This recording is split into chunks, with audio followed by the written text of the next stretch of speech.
hello everyone friends good afternoon जय जगन्नाथ आज Monday थिला मंडे रे आम घरे भेज किया जाए तो मो भाई कहला पटल आलू करमा रांधिब बोली तो सेठी सेठी पटल को सबुतक भल से चोपा छड़े धोईकी प्रथमे गोटे कढ़ई रे 2 स्पून मापी तेल दे पटल को सब पकाई भल भाव लाल करी भाजी नेब भल भाव लाल करी भाजी नहीं सारा पर गोटे पात्र को सबुतक काढ़ी नेब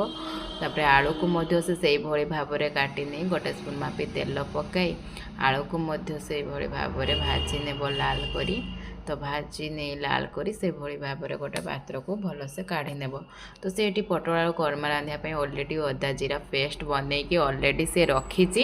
तो से तेजपत्र बिलाती गुजराती एड करने भूली जाइथिला तो ताकू मध्य से एड करी भलसे ग्राइंडिंग करी पेस्ट बनी आसिबो तो बनी आसला परे आमर से तरकारी रांधियापाई कढ़ई 2 स्पून मापी तेल पकेब फास्ट तेल पकई सारा परे आमर तेजपत्र खंडे को गोटे रु 2 खंड 3 खंड करी से पकाई आमर सबुतक मसला को पकाई से एड कर नेब एड करी मिक्स कर सारा परे आमर 2 ରୁ 3 मिनिट पर्यंत लो रु मीडियम फ्लेम रे गैस को रखी भल भाव में कषि नेब कषि सारा आमर से लंका गुंड हलदी गुंड लुण को ऐड करी भल भाव में मिक्स कर नेब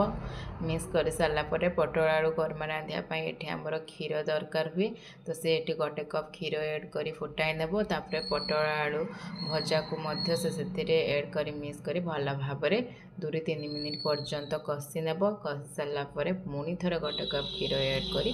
से भल भाव में फुटाई कषिब कषि सारा झल रखा अनुजाई पानी दे फुटाई आमर तरकारी को फुटाइब फुटे सारा आमर पटल आलू करमा रेडी हो मो भाई तो एमती पटल आलू करमा रेसिपी जानी तो एमती करला तो